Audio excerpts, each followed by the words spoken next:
All right, I got 6:02 on the dot. We're going to go ahead and get started. I am really excited for this forum, and I'm hoping that all of you are as well. I'm State Central Committeeman Maurice West from Rockford, and I'm also the state representative of the 67th District in Rockford.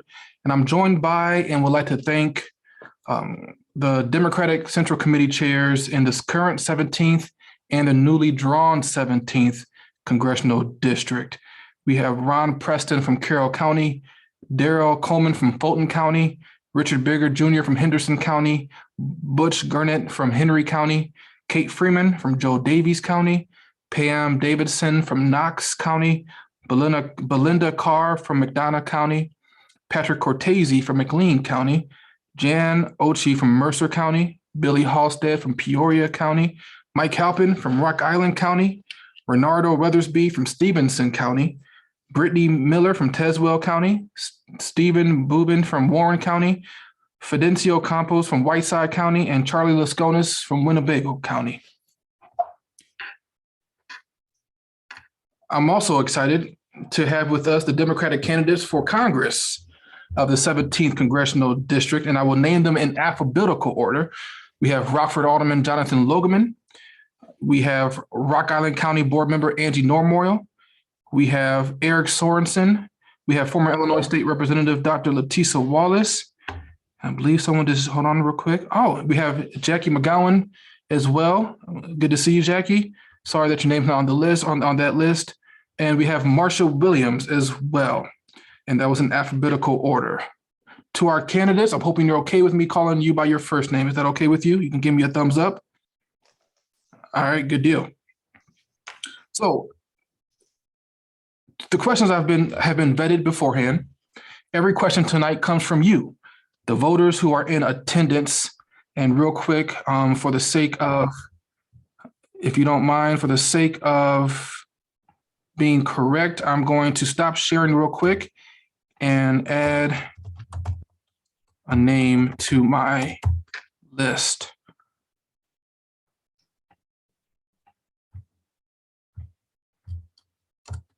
Okay.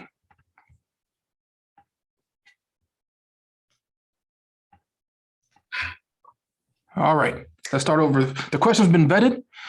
Every question came from you, the voters who are in attendance. The questions tonight have been selected to ensure that tonight's forum is policy focused and that they keep us within the time frame that we have. We had over 40 questions come from you, and we won't be able to ask them all. However, I will have the website for all of our candidates at the end of this forum up on the screen. Feel free to reach out to the candidates if your question is not asked tonight. To the candidates, I ask that you focus your answers tonight on policy rather than each other. At the end of the day, we are all Democrats, and my focus for this forum is to inform the voters of your vision for this position. Before we start, however, I'm excited to have a message from Congresswoman Cheri Bustos. Hi, I'm Congresswoman Cheri Bustos. I want to say thank you to State Representative Maurice West and to all of the current and new county chairs for organizing this candidate forum. The past 10 years have been quite a journey. It's been the honor of my lifetime to serve you and every community throughout this congressional district. I'm proud of the good work that my team and I have been able to deliver for this 14-county, 7,000 square mile district. Whether it was bringing home $55 million just so far this year for community projects, more than $180 million for our riverways, or just being honored as the top Democratic office in all of the U.S. House and the Senate for our constituent service work. That's what the job of a member of Congress is all about, delivering. But now the time has come to look toward the future. With the June 28th primary election fast approaching and early voting now just a few weeks away, forums like these are critical. I want to first thank those taking interest to learn more about who is running to represent you in Washington, D.C. Please listen closely to what each of these candidates has to say, their views and their values. Secondly, I want to thank the men and women running for this seat. And lastly, I want to say thank you to everyone associated with this event for putting your faith in me for the last decade. Enjoy the forum. Many thanks to Congresswoman Bustos for that. And as we all know, there's big shoes to fill for the nominee who is running to take her spot. And we're looking forward to hear what you all have to say. Based on the number of questions that we have, I project that we'll be done by 7:30. This form is being recorded, as you see, and it's going to be published online at mauricewest.com/SCC. And I will be sending this link, the recorded link, to all of you on this call via email before the week is out. So when it comes to how tonight is going to work, our candidates are going to be given 90 seconds for an opening and closing statement. And this is all because there's 6 candidates on the ballot. It's going to be 90 seconds for an opening and closing, and then 75 seconds to answer each question that's given. And there will be 6 questions tonight. Our candidates will be given a 30-second warning from our timekeeper and a stop sign when your time is up. I know you all can be long-winded. I hope that you will stay within the time frame so we can get through all the questions. Thank you again to all of our attendees here. Thank you again to our candidates. Best of luck to all of you, and we look forward to a spirited policy discussion. So now I'm going to stop sharing. When it comes to who's going to go first, my team and I did, we put your names in alphabetical order and then randomized it through an app, 2022. So our first person who's going to start with opening statements is going to be Jackie, then Letisa, then Eric, then Marcia, then Angie, and then Jonathan. Don't worry about where you are on that roster. I will make sure you know when it's your turn to start the question first. So with that, we're going to start with opening remarks. My request, along with the attendees' request, is that we're going to sneak in the 7th question. Hopefully, you'll be within your opening remarks. You'll be able to answer us what makes you the best candidate to keep this seat blue. So, Mr. Timekeeper, for the first time and only time, give me a thumbs up if you're ready. All right, let's do this. So we're going to start with you, Jackie, with your opening statement for 90 seconds. Thank you, Maurice, and thank you to everyone who's helping throw this event. And Sherry, thank you so much for all of your hard work, especially on women's issues and getting a women's bill passed this year. My name is Jackie McGowan, and I'm running for Congress in District 17. I am a Wall Street native of 18 years as an institutional equity derivatives broker. I then left Wall Street and moved into cannabis policy, where I've been a cannabis policy advisor for the past 8 years. And I feel that those 2 industries have allowed me to have experience that none of the other candidates do. I have 18 years experience in a very high-paced, male-dominated world where I was very successful in complex negotiations. And then I took that experience to the legislative level and worked on local and state policy in the state of California for the past 8 years. And so I've seen how the sausage is made. I was born and raised by Trump Republicans. And so I feel that this is a seat that the Democrats really have to pay attention to. And we have to ensure that we hand this over to the strongest Democrat that can take out a Trump Republican, because that is what we're up against. And I don't think there's anyone here that wants to see Kevin McCarthy become the next Speaker of the House or Donald Trump become president in 2024. And that is what could happen if the seat is lost. So I look forward to learning some more about the issues, and I thank you so much for your time. All right, thank you so much, Jackie. Letisa, you are next for 90 seconds. Thank you so much. Thank you for the address that came from Congresswoman Bustos. Thank you, Representative and Chairman Maurice West, and thanks to all of the chairs of the county parties. I'm Letisa Wallace, and I'm running to be a new voice in this newly drawn 17th Congressional District. I'm the right person for this job because, like so many families and so many people across this district, I know what it's like to lay awake at night worrying about how I'm going to make sure that I can provide for my son and how I'll make ends meet. It wasn't easy, but I earned a doctorate in educational psychology from Northern Illinois University with a young child in tow. And then I started my career working to help people in our communities and in other parts of our state who are just struggling to get by.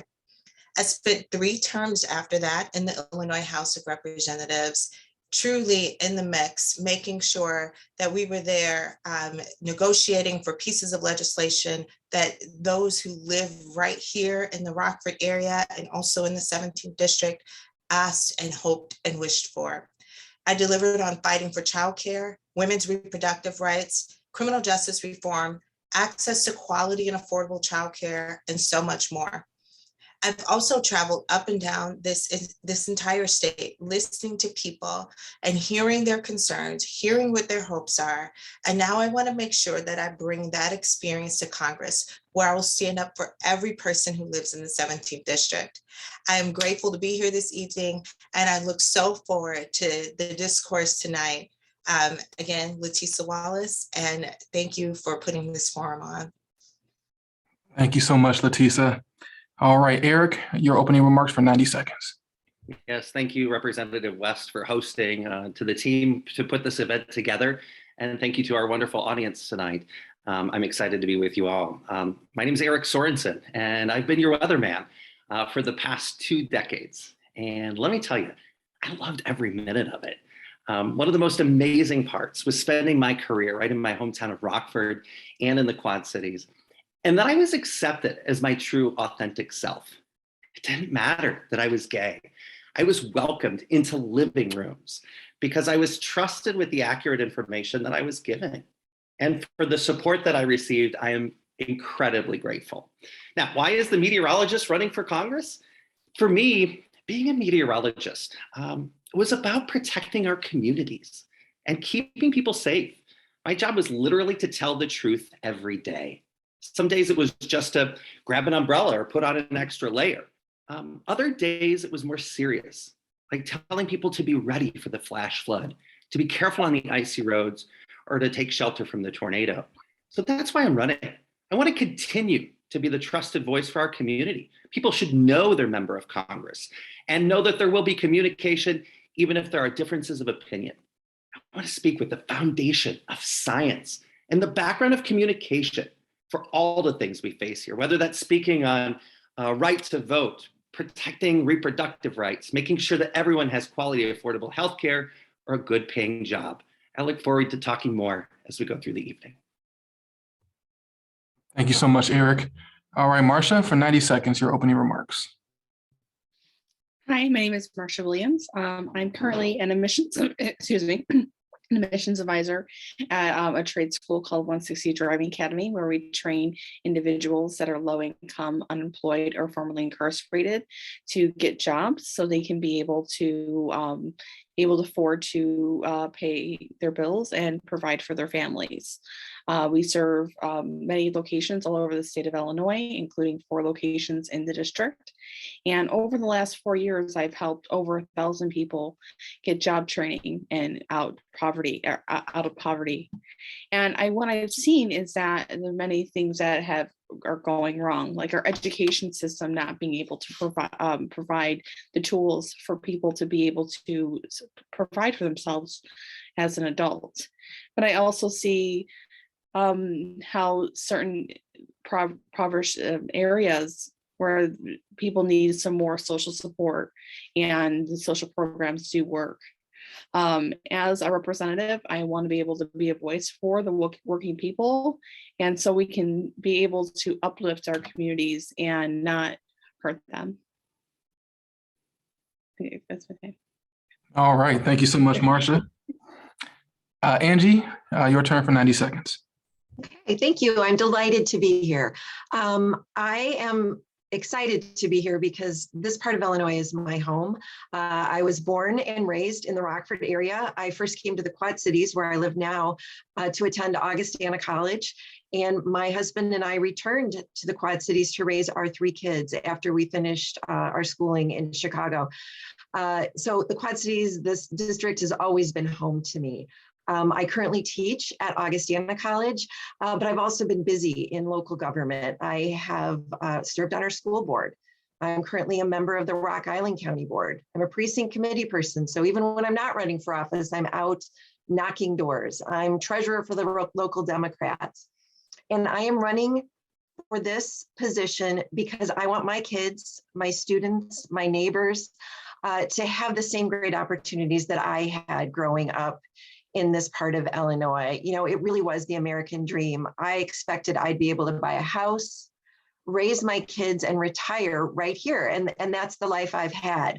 But it's getting tougher to do that. And that is why we need people in Washington who are willing to work on solutions. We need modern infrastructure. We need fantastic schools to prepare our kids. And we need to support those small businesses in our communities, those shops, the restaurants, the services that knit our communities together and make them home. And that's what I want to go to Washington to do. All right. Thank you, Angie. All right, Jonathan, your turn for 90 seconds. Thank you very much, Representative West. Thank you for putting this on. Hello to all the county chairs, and thank you for your service and commitment to our communities here across the Illinois 17th Congressional District. But Jonathan Logeman here. If you haven't met me, I want to meet you. I have been all around this district, putting so many miles on our vehicle, and I've been having so much fun in doing it and just meeting so many new people. But ultimately, I am running because I'm an optimist. I believe in the values of my country, and I want to see us improve as a nation. And this is a really tough seat, right? And we need to win it as Democrats. This is a toss-up seat right here. So a little bit about me, so you know who you're talking to here. I'm the father of 3 little girls. Eleanor, we named her after Eleanor Roosevelt, a good Democrat. Maya, named her after Maya Angelou, and Octavia Malala, and middle name after the education activist in Pakistan. And that's really important to us. And so my family, you know, we have very deep roots in the district. And I think this is kind of a funny little item that the farm in which my dad grew up on in Stockton, Illinois, in Joe Davis County, was cut out of the district by a mile. So that kind of irked me a little bit. But I've been a teacher and a coach for the last 12 years, social studies, history, economics. I've been in the Illinois Army National Guard to include 1 combat deployment. Currently, I'm a company commander in the Illinois Army National Guard. And for the last 5 years, as I finish, I've been a city alderman. I won a tough seat, and I was able to hold on to it. So priorities, we need a strong economy, support education, improve healthcare, and have that good commitment to infrastructure. Thank you. All right, thank you. So for our first question, Leticia, you will be starting. The first question is, what do you see as top 3 key issues that needs to be addressed for us in the Northwest Central Illinois? You have 75 seconds. Thank you so much. As I travel throughout this district, you know, people are really talking about what we often call kitchen table issues, bread and butter issues. One of the things that continues to come up is what's happening with inflation. We've got to make sure that people have living wage jobs to be able to keep up with the things that are happening in our nation right now. That's a top priority. Another priority is making sure that we're investing in the new clean energy economy. I'm so excited to have the endorsement of Representative Ann Williams, the champion of CEJA in the state of Illinois. And I know for a fact that those investments will help us. Illinois is poised to be one of the highest producing states of biofuels in our nation. And we also have an opportunity to recapture some of the methane that's going into our environment. So living wages, environment, and another big issue that continues to come up, depending upon where we are in the district, are issues related to safety. People want to feel safe in their communities, whether it is in their own home or for moms like me, we're worried and want to make sure that our children are safe when they walk to and from school, from not just the community, but other adversaries that may be there. I will stop at that. Thank you. Thank you. Eric, what do you see as top 3 key issues that needs to be addressed for us in Northwest Central Illinois? Yeah, well, first, I was one of the first meteorologists in the country to talk about climate change on local television in Rockford. Climate change is top. And I was the communicator of events as they happened so that our local communities could understand the implications. I communicated them, and we need to focus on the jobs of the future. Those are green, sustainable jobs. And I want to champion those. I welcome the fact that Rivian is building electric vehicles in this district. We need to make sure that there's an advocate there for Caterpillar and for Deere and Company to do the same thing. And also that the people on my neighborhood and in the communities, they understand that climate change is going to be a bigger problem in the future. And also, we have to address inflation. This is the elephant in the room. This can't be a political football that we just toss around because it's personal. It affects families. And there's no silver bullet, much like climate. We need logical steps forward. And I think the first step that I'd like to make is bring down the price of prescription drugs. We have to make sure that Medicare can actually communicate with the drug companies and get these prices down. And also to be able to talk with the people. People shouldn't pay more for the prescription drugs than rent. And I will work to bring those down. Thank you so much, Eric. Marcia, what do you see as top 3 key issues that needs to be addressed for us in Northwest Central Illinois? My first top one is infrastructure. What we have discovered in talking to many folks in the district is that there's a lot of water systems that are not been updated for decades that have lead pipes and have some high concentrations of lead in their water. It's not safe. We need to be able to support those communities so they can be able to have fresh, clean water that's safe to drink, to be able to fix our crumbling roads and bridges. Next is to expand programs to offer free or low cost trade schools, and for low cost or free community colleges. And then my next one is the prescription drug prices. My dad was diabetic. He used to have to ration his insulin, and no family should be able to have to ration their medication or make a decision. They should be able to pay the electric bill or from the prescription drug prices. We need to have our prescription drug prices and then hold these big pharma companies accountable for price gouging Americans. Thank you so much. Angie, what do you see as top 3 key issues that needs to be addressed for us in Northwest Central Illinois?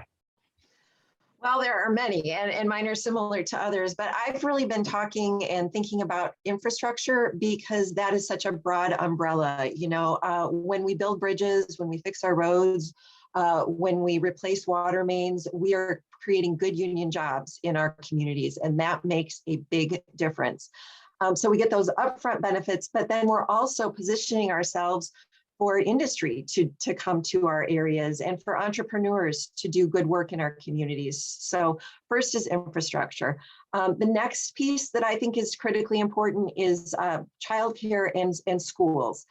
We need really for the littles that really aren't ready to get into our public schools and up through our 12th grade and even into our community college, we need to be supporting, making sure that we have the right programs in place so that our schools are top notch. And then the final piece that I see is, again, those small businesses, support for them, making sure that people know the resources that are available so that we have healthy communities. COVID hit a lot of our smaller communities hard, and we need to make sure that they're on a path to recovery because we all deserve to have vibrant downtowns and communities.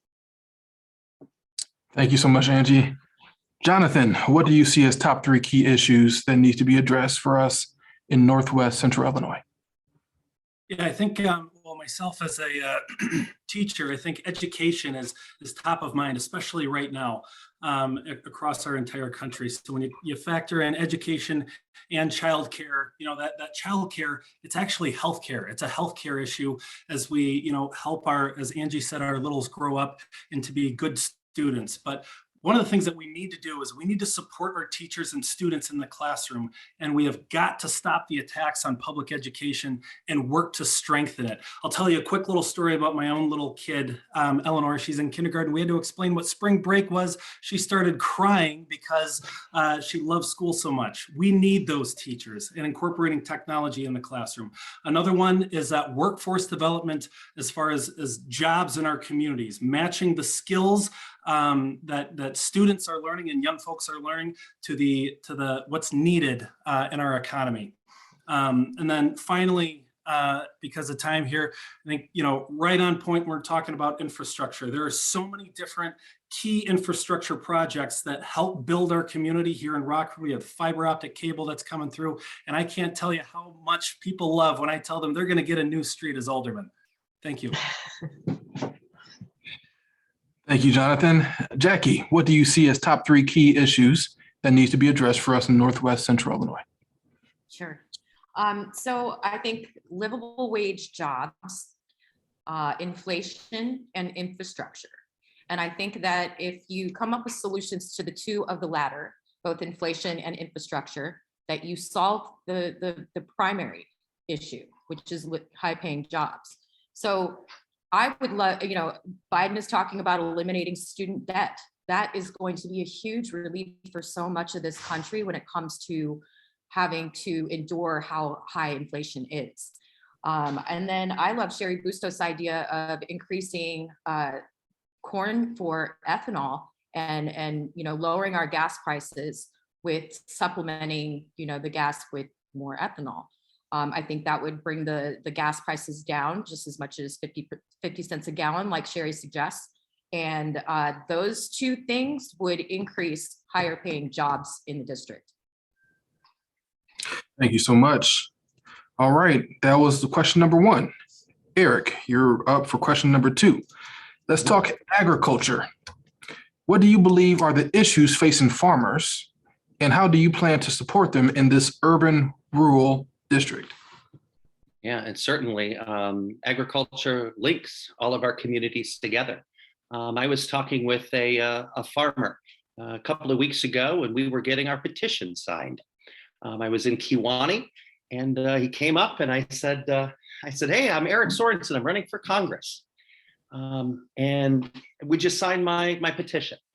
And he looked down and he went, I don't know if I can, Eric. You're running in the Democratic Party and I'm a Republican. And I said, that's okay. I said, what do you do for a living? And he goes, I'm a farmer. I farm up near Prophetstown. And I said, wow, you're at the front lines of climate change. You've got to see how we get 4 inches of rain an hour, but then it doesn't rain for 20 days. And he said, yeah, it's getting hard to deny that it's changing, but I just don't know what we're supposed to do about it.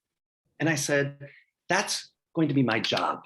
My job will be to go to Congress, find out what we need to do about it, and then come back and talk with you, the Republican, about finding the solutions. And he said, well, you sound like a Democrat who's trying to make sense. And he reached down and he grabbed my petition. And his wife gave me that smile that congratulations, you just cracked through the outer shell of my husband.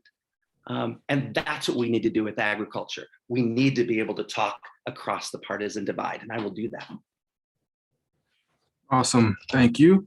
Marcia, let's talk agriculture. What do you believe are the issues facing farmers, and how do you plan to support them in this urban rural district? What we discovered is that a lot of farmhands their jobs are being eliminated due to automation. Now, a lot of farmers, they just press a button and a machine works, and sometimes they need to be behind it and sometimes they don't.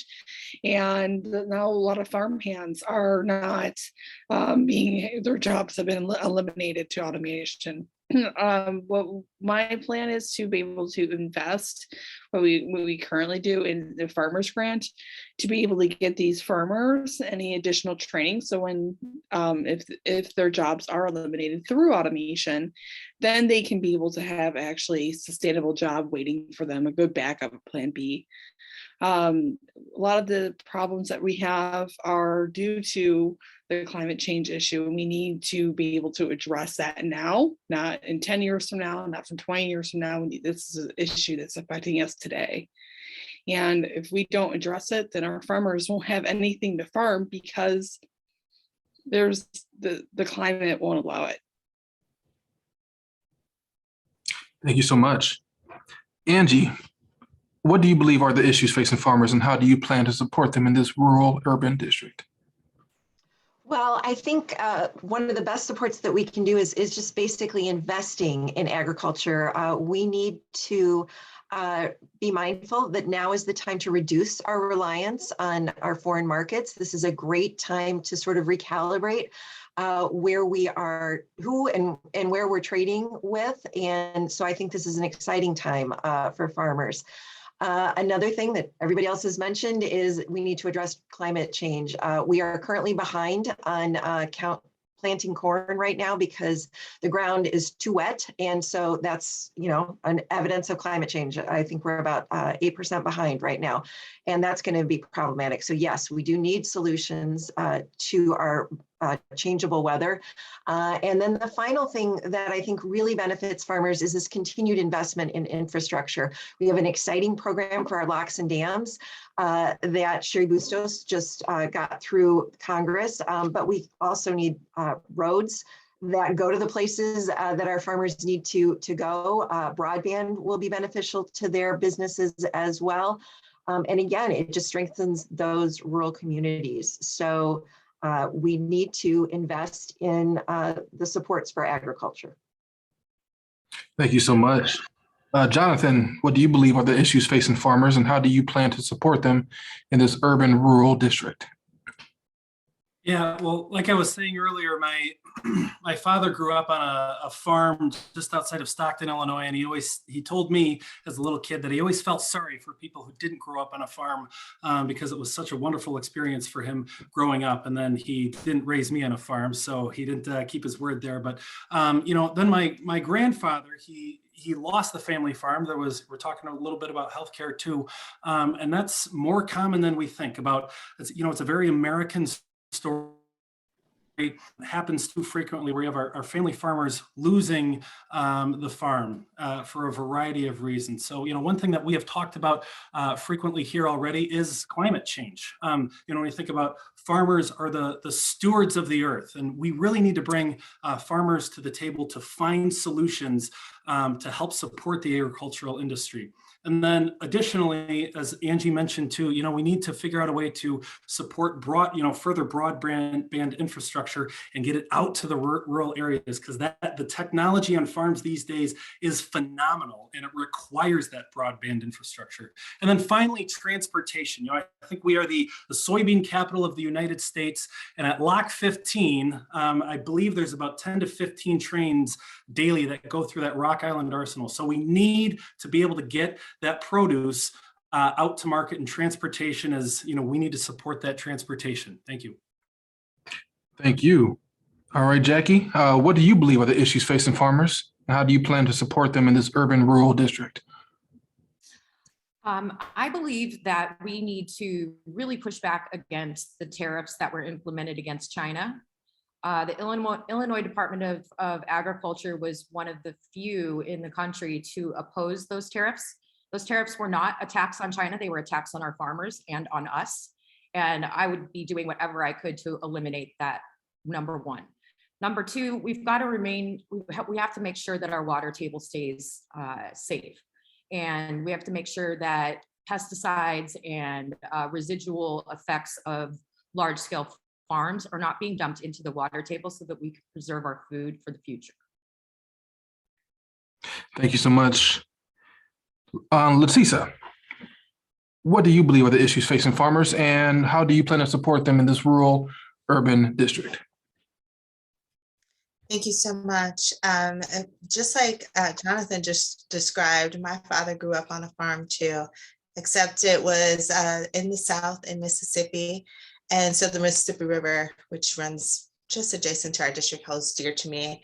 I think what the farmers that I've heard from and what I hear from people in the district in general is that there's got to be some form of relief where some of the debt and taxation is concerned with farmers, to help them be able to hold on to their land. This is particularly true for the increasingly waning number of farms that are passed down from family to family.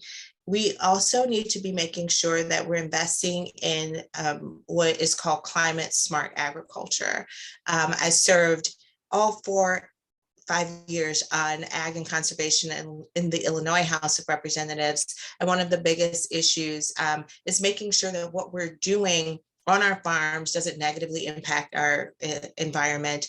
And there again are so many ways that our farms can help us combat and battle climate change.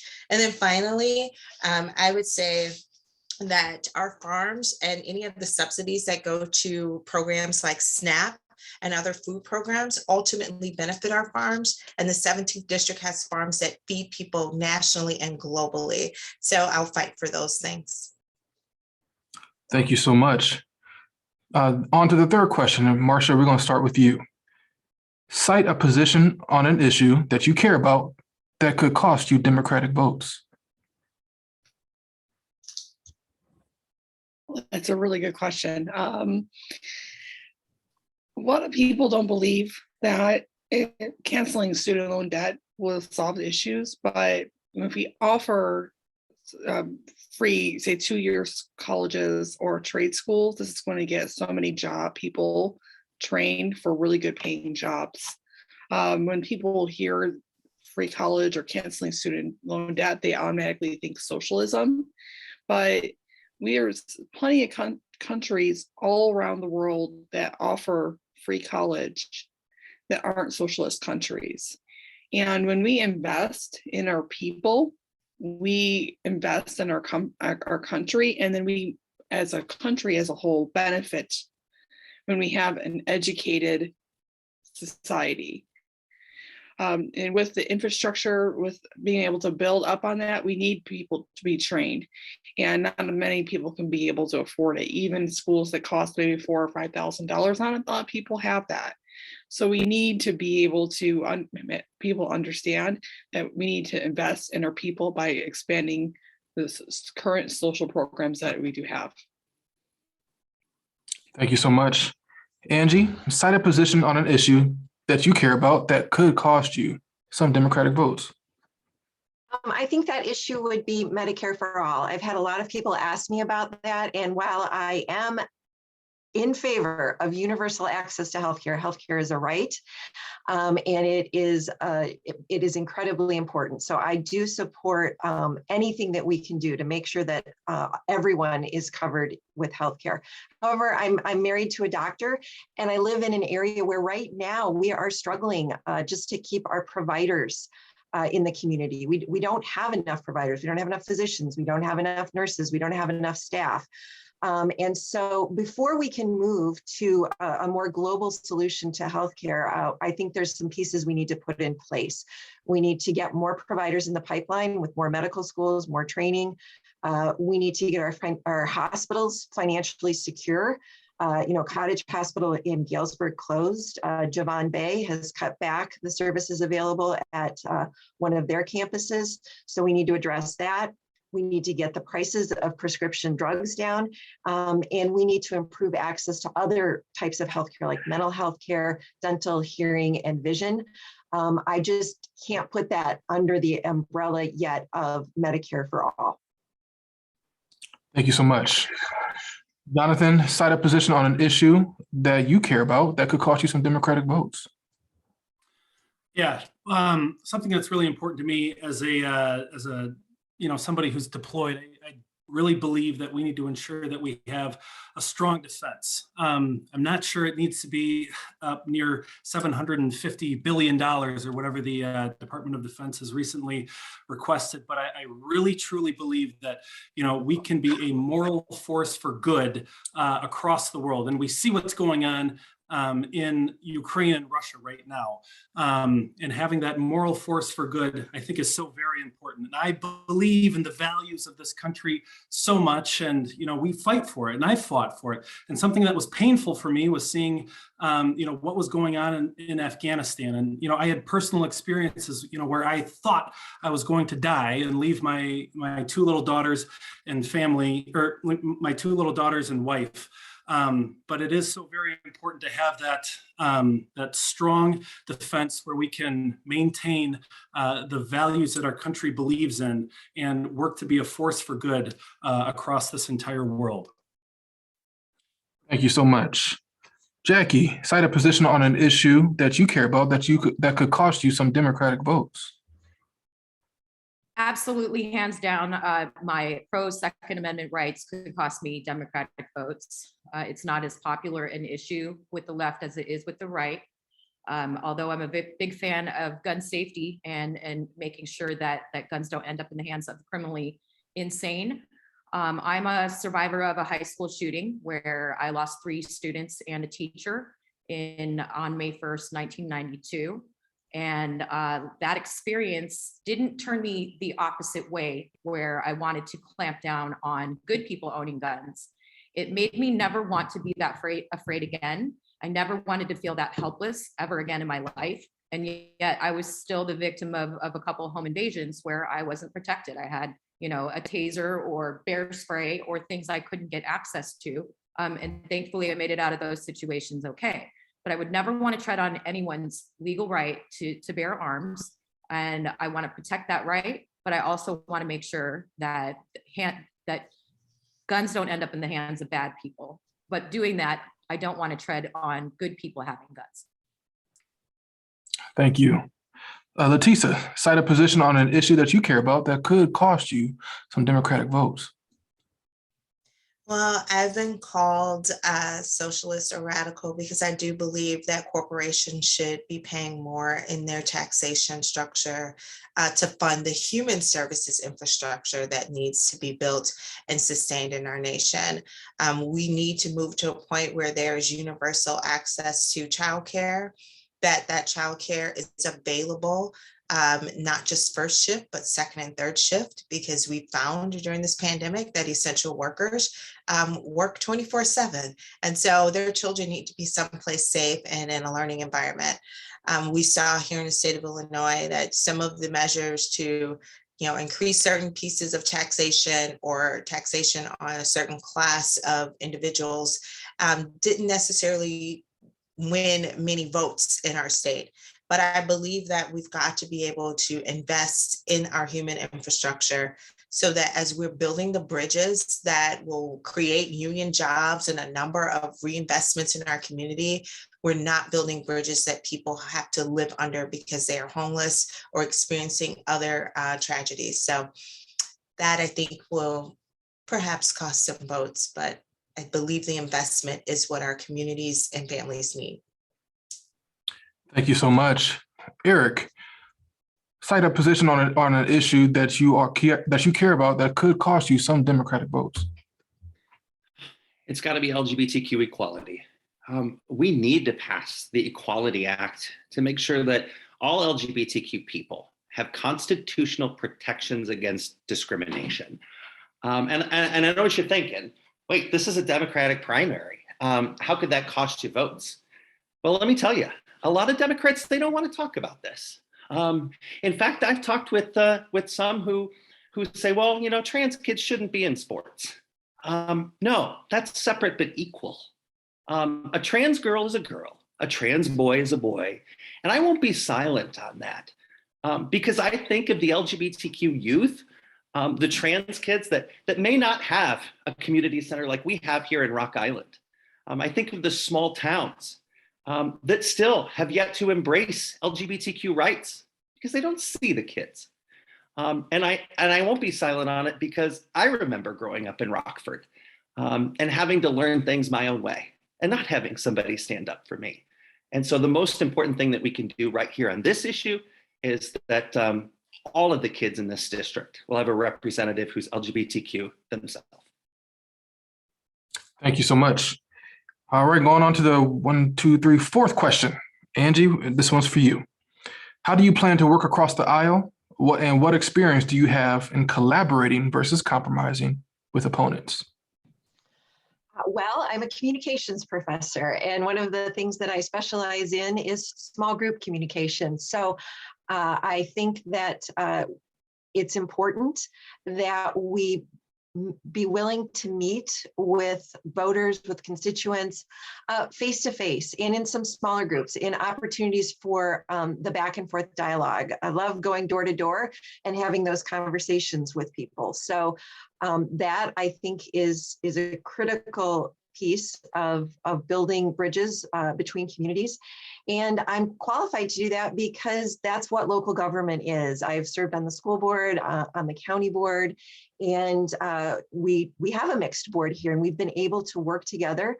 And the way we do that is by identifying our underlying values and where is it that we want to go. And once we've identified those values, we can start to put together a plan that both sides can agree on, and that we can then move forward and accomplish things. And so that is critically important, because the seesawing back and forth, we're going to do it this way, we're going to do it this way, the constant change makes it hard for our businesses and for our institutions to plan for the future. So this is very important work. Thank you so much.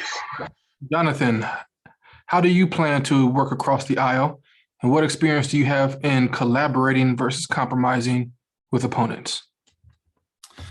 Yes. Well, being a city alderman, I sit in the second ward seat in Rockford, and I sit right between 3 Republicans. So I've got no choice but to, do my best to get along, and they're not all bad, And so one of the things that I think about, and I've said this many times, is, can you imagine local government shutting down? That would be bananas. And that's something, that I'm very proud of, being a city council member on Rockford City Council, that we have a very collegial atmosphere, and that works because we know each other personally. That is so very important to know each representative personally, because we got to understand that the motivations behind all representatives, they want to serve their community, right? We got to get back to knowing that that's why people run for office, to serve their community. And then I was talking with one congressman, and he won, most effective freshman. And I asked him, how do you do that? That's something I want to do. I'm proud to be very active on city council. He told me that you can do that in the Illinois 17th Congressional District because it is a toss-up seat. You have to work together. You have to work across the aisle if you want to get anything done. And that's, what all of us here want to do. We want to do good things for our constituents. Thank you so much. Jackie, how do you plan to work across the aisle? And what's your experience in collaborating rather than compromising with opponents? I have 8 years experience working on cannabis policy across rural America. And that has given me the experience of working across the aisle. I never walked into a Democrat's office with the same talking points that I walked into at a Republican's office with. There's different ways of massaging and coming up with ways to find the middle ground, but you have to know your audience. You have to know who you're talking to. You have to know what key issues are going to work with them, and then come up with the middle ground. And I've done this for 8 years. And just recently, I love telling this story of when I was submitting my paperwork in Springfield, and I was chatting with a bunch of candidates from all over the state. And it was, 4 or 5 guys, and we were just rapping about what our process was like when we were running, and, what we encountered and what issues we learned. And finally, one of them goes, "Wait a minute, you're not a Republican?" And I said, "Wait a minute, you guys aren't Democrats?" And we all just started laughing. We cracked up laughing together. And then we all agreed, this is exactly how politics should work. When a neighbor knocks on your door and asks for a cup of sugar, you don't turn away that neighbor because they're a different party. And politics can and should work the same way. Thank you so much. Letisa, how do you plan to work across the aisle? And what experience do you have collaborating rather than compromising with opponents? Thank you. I will lean on some of the experiences that I had in the Illinois House of Representatives, passing over 40 pieces of legislation. I believe every single one was bipartisan. There might have been one. I think the Learning with Dignities Act did not have bipartisan support, but they were all signed by our former GOP governor. And that was because I left the door open to working with his staff, working with my colleagues on the other side of the aisle. One example, a really clear example, is the Child Care Assistance Program in Illinois, completely decimated by our previous governor. And year after year after year, I put forth legislation to codify things that have been rule or just kind of how things were done. By the end of my time in office, the same governor who had destroyed that program had actually signed the pieces of legislation that I put on his desk to strengthen that program. The same Republicans who I could not get to vote the first couple of times some things were introduced became hyphenated co's and chief co-sponsors, because we found that these were programs, policies, and pieces of legislation that put people first, and we did that over our parties. Thank you so much. Eric, how do you plan to work across the aisle? And what experience do you have with collaborating rather than compromising with opponents?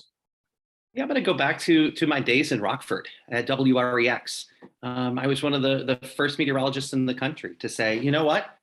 Climate change is so important. We need to put it on TV. I went to my news director, my general manager, up to the corporate level. How can we talk about this on a local level? And I started putting this into my weathercasts back at the end of 2007. And there was a worry there that we were going to fracture our audience somehow. But it turns out the people, the viewers that I already had, they could trust me no matter what their political party was.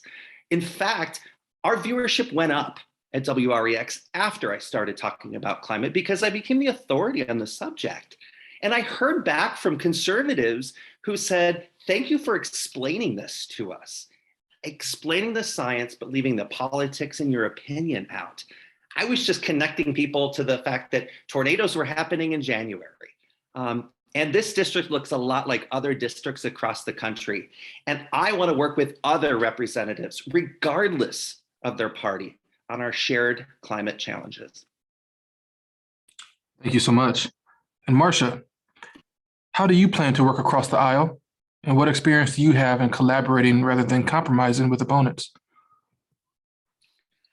I do a lot of compromising and collaborating every single day at my job. Many times I have to work with issues and different people all around the state about wide variety of issues. But I believe that we can fix problems as long as we can be able to take our political affiliation out of it and find, okay, we have this problem, we need to find a solution. And anybody that I'm working with on the other side of the aisle, if they're genuine and they really want to work for the people of their district, I will sit with them and we will find a middle ground where we can agree on, so we can be able to uplift our country to a point where we can, bring change and benefit our communities. Our communities are basically very similar all over the country, and we can definitely do that. Thank you so much. Let's move on to the fifth question, and bear with me, I'm going to repeat it twice on this one.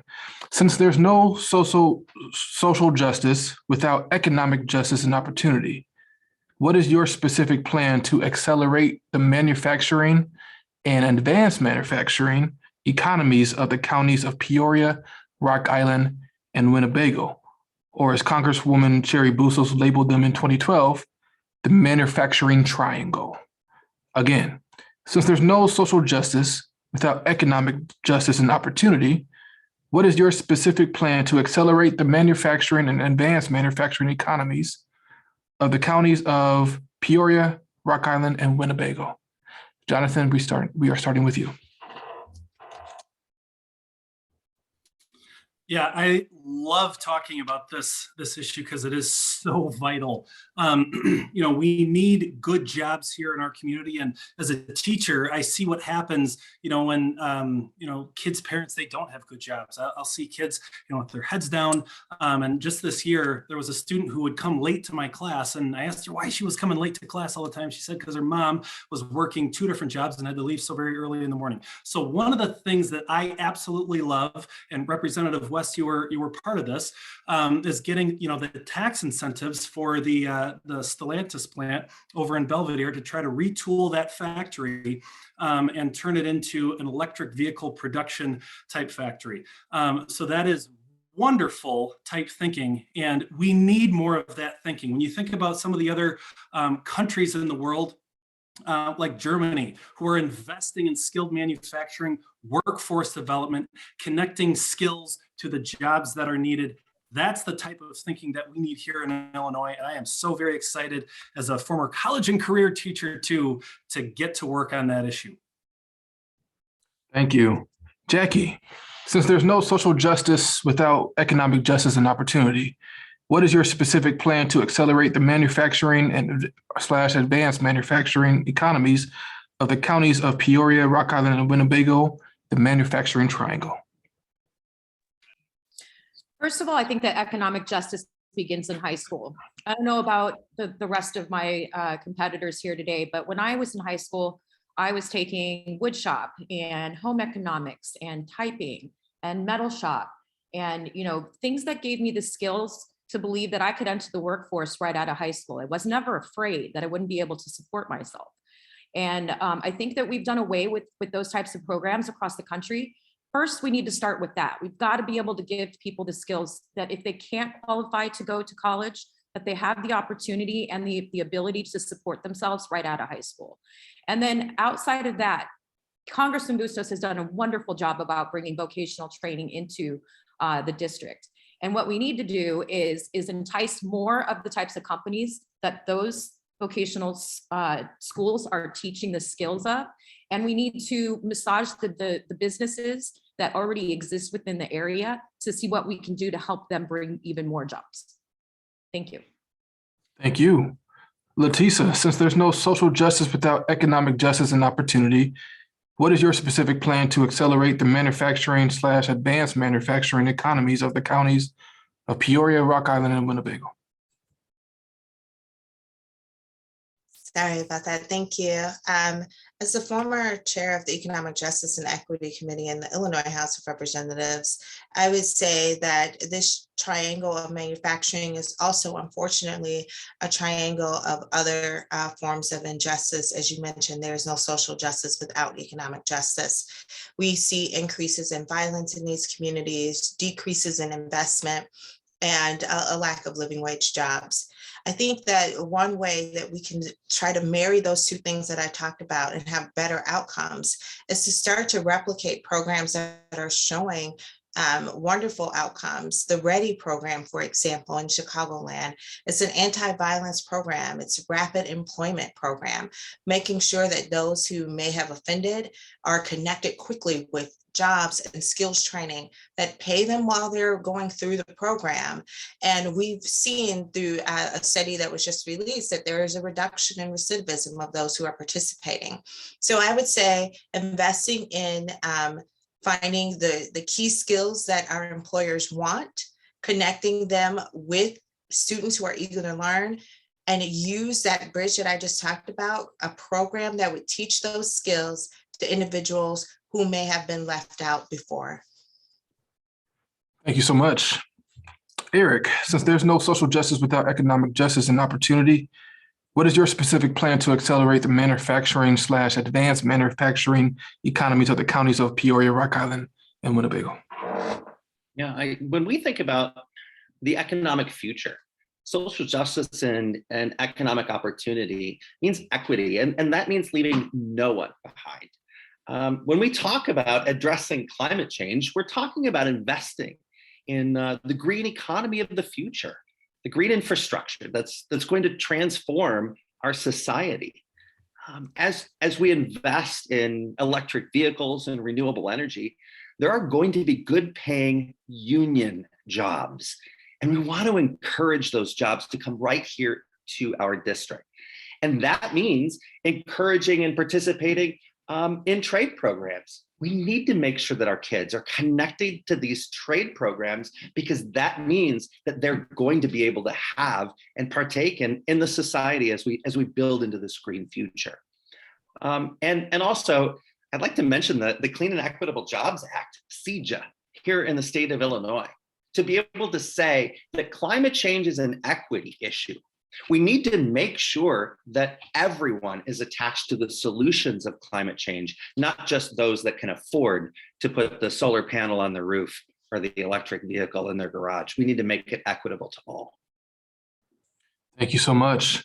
Marcia, since there's no social justice without economic justice and opportunity, what is your specific plan to accelerate the manufacturing, advanced manufacturing economies of the manufacturing triangle, Peoria, Rock Island, and Winnebago? Actually, this is my specialty. I work at a company that trains people to us for a skill, and we personally partner with specific programs all around or from the state and federal grant programs to be able to help build up the equity. Currently, right now, there's too many people in the communities across District 17 that are being left behind when it comes to workforce training and opportunities to earn a living wage. There's a current program that I wanted to expand on, which is an amazing program, which is called the Workforce Equity Initiative.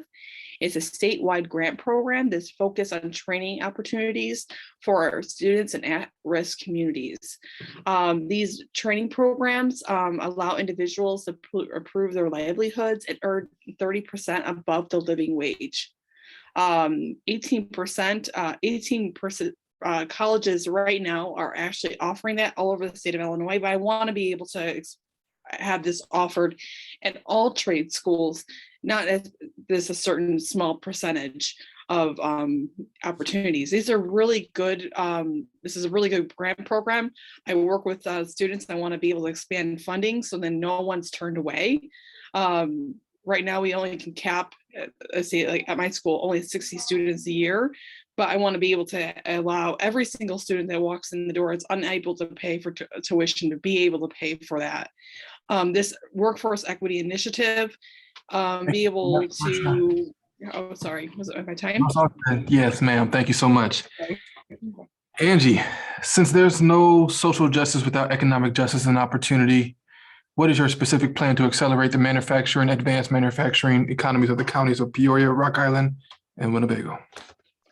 One of the beauties of those counties is that the combination that they have between institutions of higher learning, great schools, and manufacturing capacity, right? Growing up in Rockford, I remember when we had a lot more of those types of jobs. And when I came to the Quad Cities, the first time, it was after many of those factories had closed.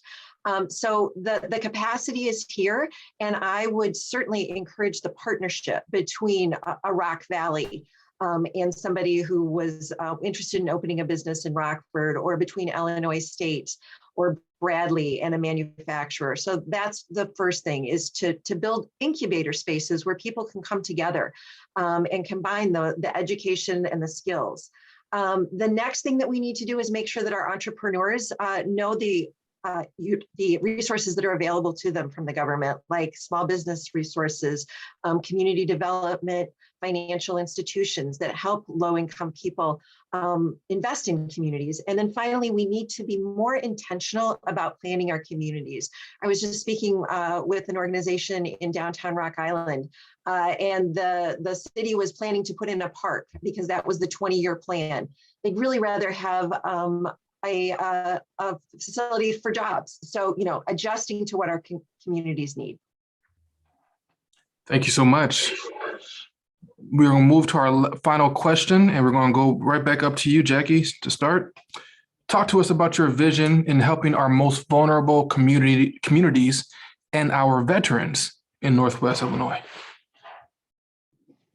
When I was out gathering signatures, I had a conversation that has really stuck with me about what I think is a failed democratic policy that sort of disproportionately harmed communities of color. And this was a conversation that I was having, and that was about defunding the police. And when, people of color tell me that that message actually created a bigger wedge between them and their local police officers, it was pretty gut-wrenching to me. And so we absolutely need to reform the police, but that was really poor messaging, because I think that's what the defund the police messaging should have been, and I think that's what it meant. But because it went out with such vigor, it really did stoke more animosity between those communities and law enforcement. And we need to do a better job at bridging that gap, not exacerbating, a very tumultuous relationship that exists currently. And we solve that by hiring people that come from the community to police that community. Thank you so much. Letisa, talk to us about your vision in helping our most vulnerable communities and our veterans in Northwest Illinois. Thank you. I believe that vulnerable can be defined in so many ways. And actually, when I speak to so many people across the state, people don't like the word vulnerable. They believe that they're resilient, and they are, because they've overcome so many things, whether it is being a person who lives with a disability, a person from the LGBTQAI+ community, a person of color, a person who has just been, like my dad, a Black police officer, and faced many challenges from both sides. He's also a veteran. That word vulnerable really takes away some of the agency. So I would say that I will continue to foster the hope and the resilience that people in our district have by listening. That is the biggest tool that we all have as public servants, the ability to listen and then go and implement that which those resilient communities are asking us to do.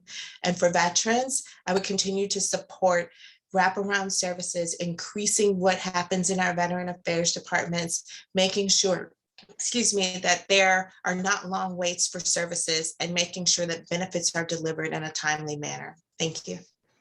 Thank you. Eric, talk to us about your vision in helping our most vulnerable communities and our veterans in Central Northwest Illinois. Yeah. Sorry, 309. When I think of taking care of the most vulnerable, including our veterans, I immediately think of improving our community's access to good quality health care. I believe that everyone has a right to be healthy. We need to make sure that healthcare is not only more affordable, more accessible, but it's efficient. We need to protect and expand the Affordable Care Act and make sure that people with the pre-existing conditions are protected. And we need to make sure that more people in our communities right here in Illinois 17 are connected to their healthcare. And healthcare is also mental health care too. We have to make sure people have access to that. And also, I think of a student. When a student has a toothache or a worker feels ill, they won't work as well. They won't be successful at what they're trying to do. I was speaking with a voter just recently up in Rockford, and he said, Eric, we need to do something about our prescription drugs because I'm paying more at CVS than I'm paying for my rent. And I will never forget that story. And that's why we need to fix that. Thank you so much. Marcia, talk to us about your vision in helping the most vulnerable communities and our veterans in Central Northwest Illinois. The first thing is to make sure that we have universal health care. That's the number one reason. Myself, I'm a cancer survivor, and I was been in remission since 2015, and I'm still paying on my medical debt. And no one should be able to have to file bankruptcy or pay for the rest of their lives when they get sick. When we do this, when we have the universal health care, this also expands for vision, dental, and hearing. Right now, the current Medicare system does not cover hearing, and some plans don't even cover dental or vision. If we have the one plan, we already pay for it, one universal health care, everybody has the same plan. And then also our veterans. What I've been experienced from my partner being a Marine veteran is that we don't have really quality mental health treatment for our veterans. We have there's now PTSD memorial walls because of our veterans taking their own lives because they are not getting the proper mental health treatment. And we need to make sure that our veterans who put their lives on the line, but we'll protect them first. Thank you so much. Angie, to talk to us about your vision in helping our most vulnerable communities and our veterans in Central Northwestern Illinois. Well, I would agree with, it's such a complex topic that I agree with what everyone else has said. But one thing that we haven't touched on that really affects vulnerable communities or a variety of communities, let's say, is access to transportation, especially in some of our more rural areas. We really need to improve the ability for people to move about their communities and to access the services that they need. That also applies to veterans. In our community, the VA hospital, it's a long way away. And so to make sure that we're ensuring that access would be very helpful. And then I'm going to go back to that intentional community planning. All of these communities that have a variety of needs deserve to be a part of the conversation. When government comes in and says, we're going to build a park, or we're going to put this program in place over here. We've got a great GED program, but the buses don't run till the end of it, so folks can't get home. You know, those kinds of mismatches happen when we don't involve the people that we're trying to serve in the planning, and that's my vision for it. Thank you so much. Jonathan, talk to us about your vision in helping our most vulnerable communities and our veterans in Central Northwest Illinois. Yeah, I think one of the great things that we've done here in the recent past is expand that child tax credit. And when we think about cutting child poverty, what a game changer that is in our communities. And I'm so very proud myself to work in education. I truly believe that education is the great equalizer in society. And I've been proud to work only in Title I schools throughout my entire 12-year teaching career. My dad was the reason I got into education because he was able to make connections with kids who needed that extra support. And I saw that, I loved it, and I decided I wanted to make that my life's work. Another thing that I think we need to do, Eric had talked about the trauma in education. Kids need to be safe in schools and they need to be safe in their neighborhoods. When we were conducting an exercise in my government class this fall, we were reaching out to different representatives, and State Representative West, you probably got a couple emails from my students. But one of the key things they talked about was violence in their neighborhoods and how we know how that affects children as they learn. And then furthermore, investing in focused deterrence and re-entry programs to get our community members back to being wonderful citizens. And with veterans, we need to fund the programs. And as a company commander in the Illinois Army National Guard, I can tell you firsthand the amount of issues that we have had. We need to fund mental health services and we need to help support our veterans.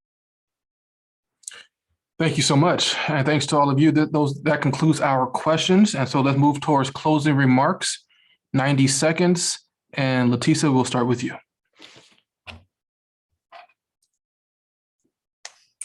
Thank you again, Representative and Chairman West, for a wonderful opportunity to be with who I call my colleagues in this journey.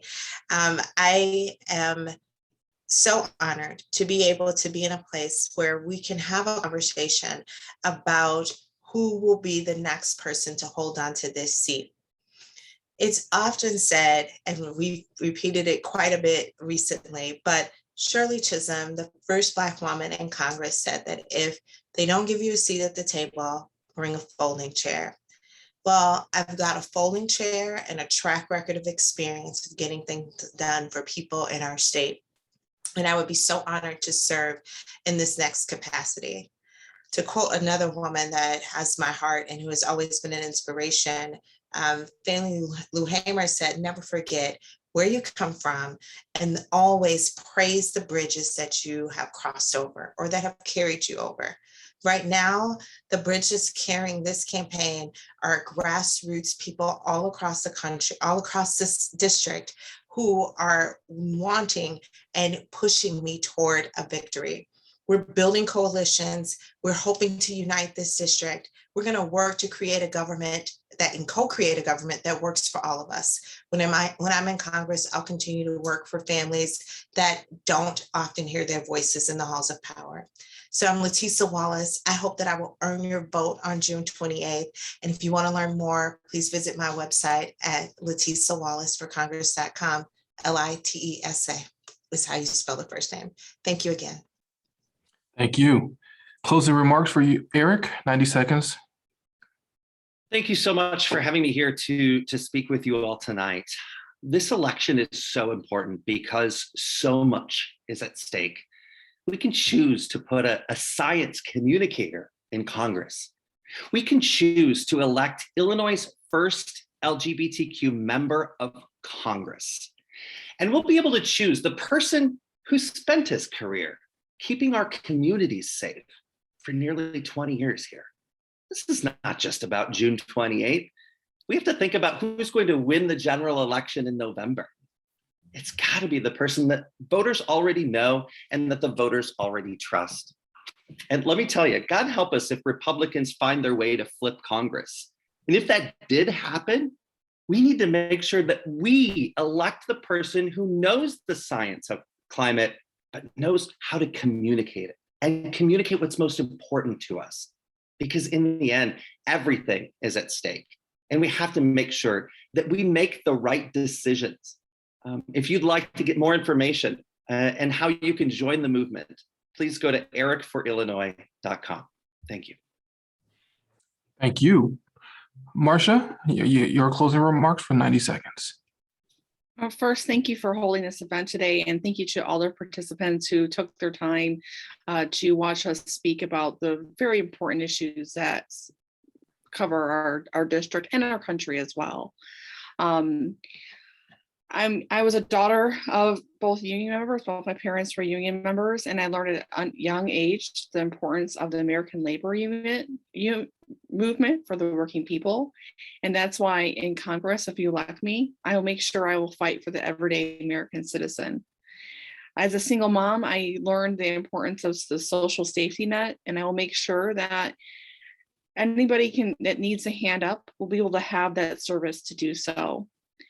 I will make sure I will fight for universal health care, for climate change, for infrastructure, for job training, to be able to combat our inflation, to be able to have a society where you can be able to work a full-time job and be able to pay for your bills.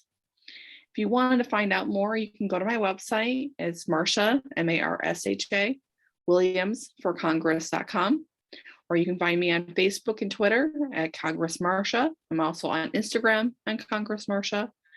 And I do want to thank you again for all of your time, and I hope to get your vote for the June 28th election.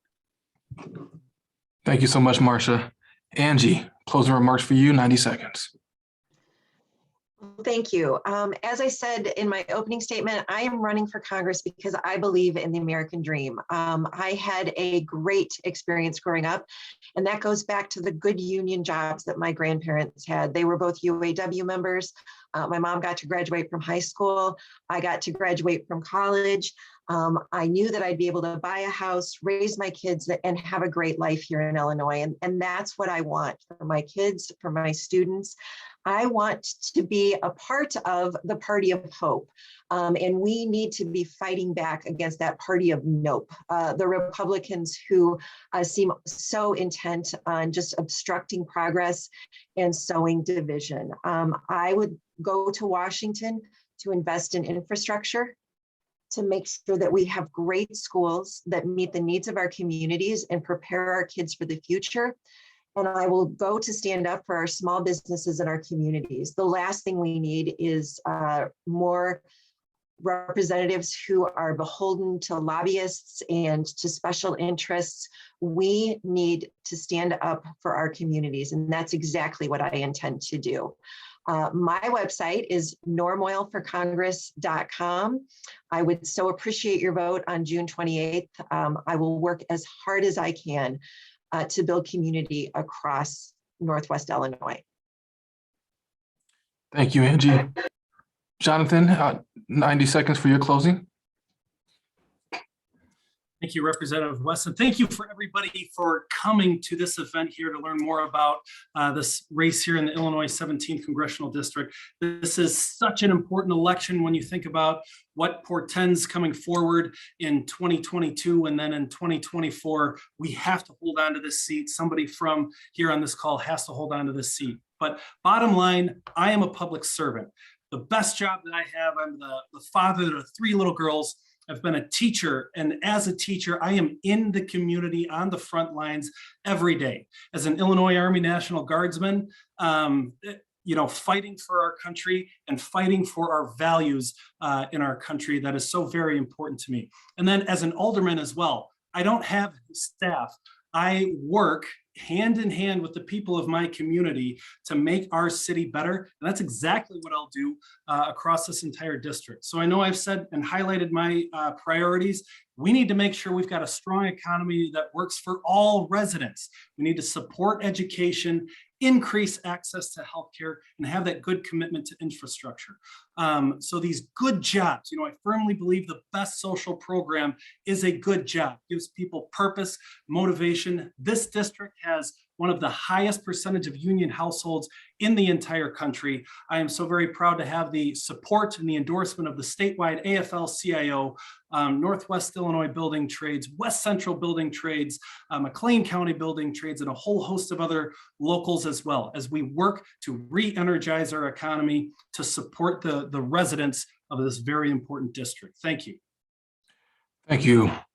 And lastly, Jackie, 90 seconds for your closing. Thank you so much, Chairman Maurice. And I want to thank all of the Democratic county chairs in the 17th District for helping coordinate this wonderful event.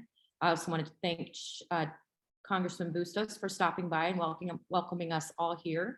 I would like to say, reiterate again, that I'm running for Congress because my soul is most content when I'm of service to others.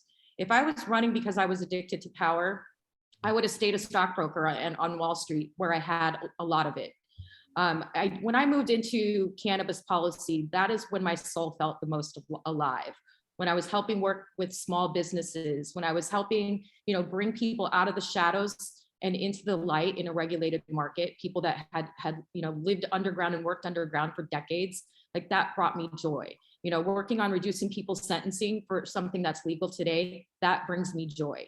Fighting for the underdog, it has always been extremely important to me, even when I worked on Wall Street and I was allowing Occupy Wall Street people into my apartment to shower and to eat.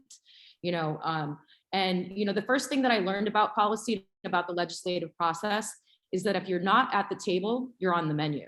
And I look forward to fighting for all of the hardworking people in District 17 so that you have someone that's at the table for those constituents so we can make sure that they're not on the menu. Wow, thank you so much to all of our candidates. A round of applause to all of you virtually. And thank you for stepping out and having a desire to represent us. Thank you to all of you, the attendees who came and listened to our candidates. As you see, here is the websites to all of our candidates.